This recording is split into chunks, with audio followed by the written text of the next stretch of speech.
Hey everybody, I'm Joe. We're talking about the Marvel Multiverse TTRPG, and today we're going to talk about how to run the Green Goblin. Here we go.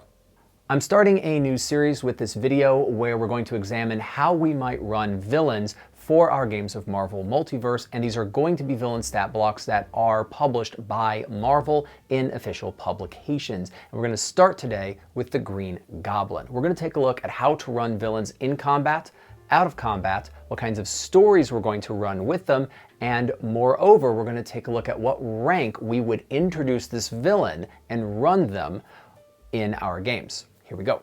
For this, we're going to be using the stat block published by Marvel at about the same time as Rules Update 1.3, and so it is an accurate stat block for the way we build characters today. The Green Goblin is a rank 4 villain. It has 100 points of health and 50 points of focus.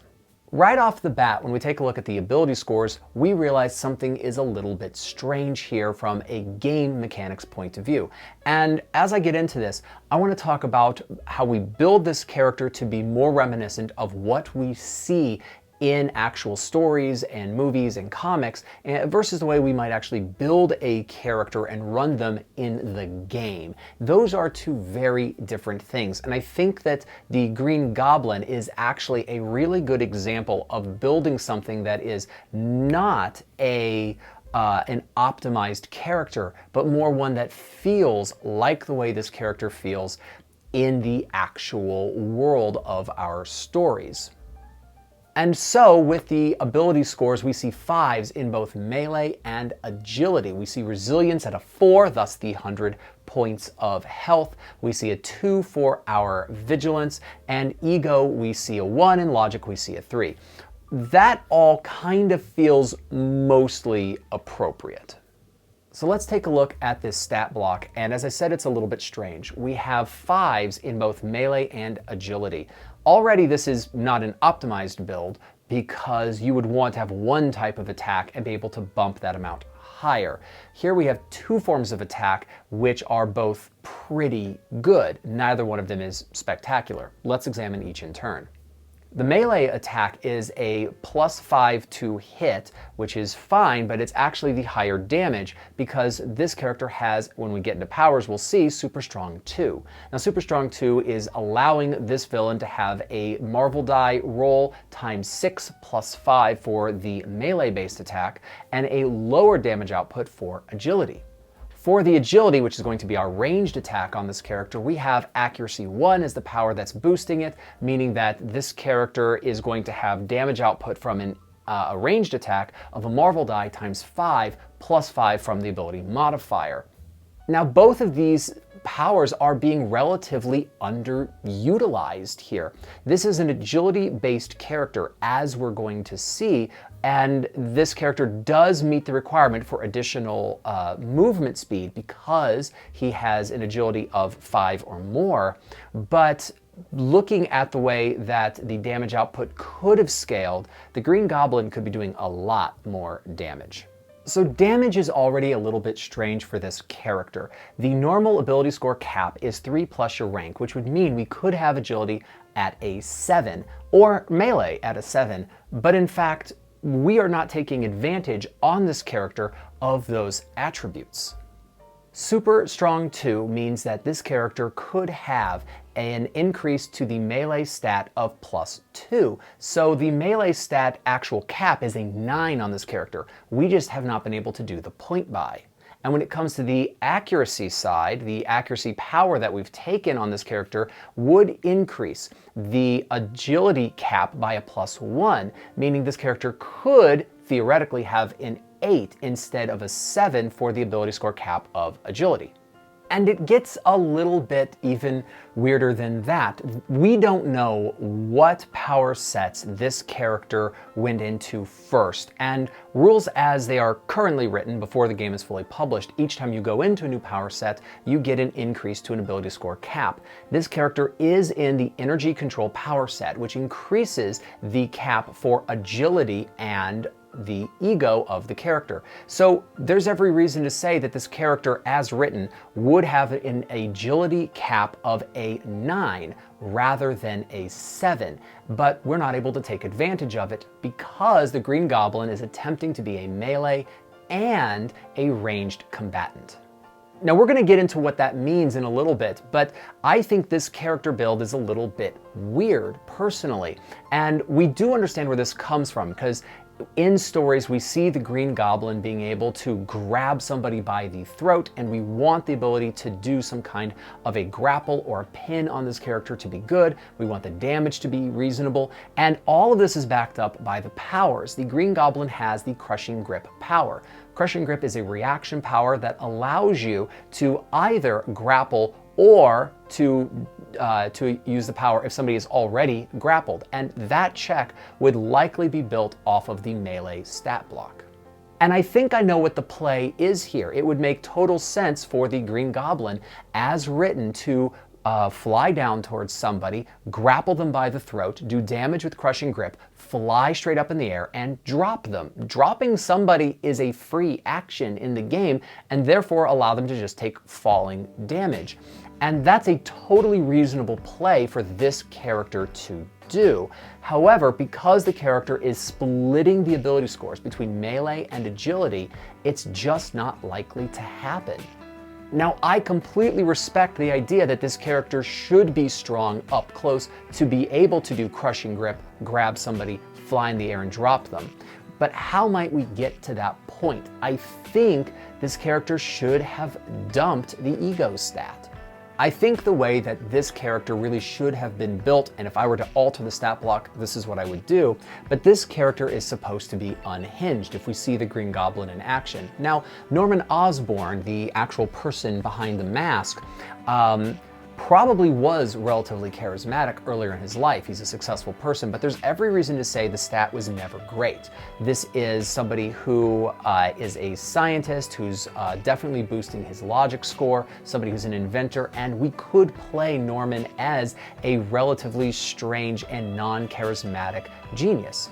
That would be an appropriate way to play him. And dumping the ego score in order to boost agility first and melee second, in my opinion, is the way to run him. And that would give you the ability to have a much better two-hit likelihood with the Crushing Grip power, or to hit with the ranged attacks, which we're coming to. I think that we have to assume the Green Goblin is designed to be a ranged-based character, and that is despite the fact that the melee attack does more damage. Melee 100% does more damage because this character has super strong 2. However, this character does not have insanely good defense scores and is also sitting on only 100 points of health. Characters at rank 3 are going to burn through 100 points of health relatively quickly. And as a result, this character probably wants to be at range, and there's every reason to think this is true. First of all, the Green Goblin has an absolutely effective ranged attack ability. We have frag grenades inside of the stat block, and we have an agility or ranged attack ability, which is still reasonable. It is a Marvel die +5 for the damage multiplier. As a result, the character should not be up close and personal. He'll get pummeled, and he has the ability to attack from range. But it gets even better because the Green Goblin can fly. Here's where the stat block absolutely makes a ton of sense. The Green Goblin has flight 1 and 2, and that means that this character can fly a little bit under 100 feet in combat, and quite a bit more than that outside of combat. When you have an insanely fast character, you have the ability to attack from range and to reposition accordingly. The Green Goblin is a skirmisher. It's held up by the movement speed, the flying capability, and the low hit points. Skirmisher attackers do not predominantly attack using melee. If anything, we should have accuracy 2 and super strong 1 on this character, dump the ego stat, and boost up the agility to an 8 or a 9, which, rules as written, we could do right now without alteration to anything substantive in the stat block. We also are supposed to assume that the Green Goblin is going to attack with minions. There's a couple reasons why we think that, but the first is that this character has two powers that are specifically there to aid allies. The Green Goblin invested heavily in order to be able to take a power called Battle Plan. Battle Plan requires the inspiration power, it requires being rank 2, and it requires going into the tactical mastery power set. So there's actually quite a bit of investment that has been done to grant the Green Goblin Battle Plan. Battle Plan uses an action on your turn to grant an edge for all action checks to any number of your allies who can hear you. And therefore, the Green Goblin is assumed to be attacking from range and guiding minions on the ground. That is the type of combat implied by this stat block. And we absolutely should be able to assume what kinds of groups the Green Goblin is attacking with. When we look at teams under the stat block, we get a variety. This is a villain connected to the Dark Avengers, Goblin Nation, Sinister Six, and the Thunderbolts. And as a result, we assume the Green Goblin is going to be part of a larger attacking squad, or perhaps is acting on his own and just has some minions. Let's go ahead and take a look at the powers that this character has. First of all, this is a character that is inside of no fewer than 4 power sets. And that's an interesting choice to make, that there's a lot of diversity that's going on here. And one of them is the Armor 1 power from the Battle Suit power set. This character has a 1 damage reduction power, which at rank 4 is a little bit low. But it can be forgiven. It's going to come back to be important. Only having 1 damage reduction and then only having 100 hit points means that the Green Goblin is very much a glass cannon type of character. And I think that holds up the argument that I would shift some of this stat block around. At minimum, I would do accuracy 2 and super strong 1 rather than reversed, so that this character is more powerful at range. I would also do the point buy differently, as I mentioned, to give more ability points to agility. The Green Goblin is in the energy control power set and has energy beam, and that is the way that this character is attacking from range. It's interesting to note that because this character is in tactical mastery and is in super strength, this character did not have the powers available to take any of the additional energy attack powers. That's kind of a shame on this character. It means that he doesn't have a great power that expends focus to ramp damage, but that does mean that dumping the vigilance score isn't affecting anything other than the initiative roll. Green Goblin has 2 powers inside of Super Strength. They are Crushing Grip, which we've talked about, and Super Strong 2, which we've talked about. The Crushing Grip is a melee-based attack, and as I've said, this character doesn't really want to be in melee, but I think the play here is to use Crushing Grip as a reaction, grab somebody, fly 100 feet in the air, and drop them. That's the way that I would play this, and also that's a cool moment at the table. Dropping a character who does not have flight is a terrifying thing, and fortunately in this game, fall damage just isn't all that extensive, so they'll probably survive just fine, and it'll be a cool moment at the table. And as we said, Green Goblin has tactical mastery in order to have the battle plan power, and that specifically implies that when the Green Goblin is actually operating, he needs minions. Absolutely needs minions on the field to absorb attacks, to be the forefront of the attacking wave. And also, this means that the Green Goblin isn't attacking all that much. Here's what I mean by that. Battle Plan uses an action on your turn to grant an edge to all of your allies, and that's something the Green Goblin would do instead of Energy Beam. If the Green Goblin was up close to somebody, the only thing they could really do is Crushing Grip, which they would want to use as a reaction. So if they're on the ground, they use their action for Battle Plan and reaction for Crushing Grip, but Crushing Grip is not all that great against another melee combatant, because another melee combatant is going to be better at melee than the Green Goblin. Let's take a look at our utility powers. We have Accuracy 1, which is going to fuel a ranged attack, as we've said, and then we have Combat Trickery, the best power in the whole game. This is a power that allows you to guarantee a fantastic success, and the Green Goblin only has 2 attacking powers. Let's take a look at them. Crushing Grip does not have a benefit from having a fantastic success, except that it does double damage. Now, Crushing Grip, when you succeed, automatically pins the enemy, which is a great condition to impose on an enemy, but we don't need a fantastic success to do it. So would you use Combat Trickery with Crushing Grip? Probably not, because the only thing that would guarantee is that the attack actually hits. Once you hit, of course, we want to fly in the air and drop somebody, but we have a better piece of advantage from combining Combat Trickery with our Energy Beam. When you have a fantastic success with Energy Beam, your victim is blinded for 1 round, and that effectively removes them from the board for a round of combat. That is, mechanically speaking, a better use of your attack and your Combat Trickery than Crushing Grip is. It's more impactful. So I'm more likely to use it for that.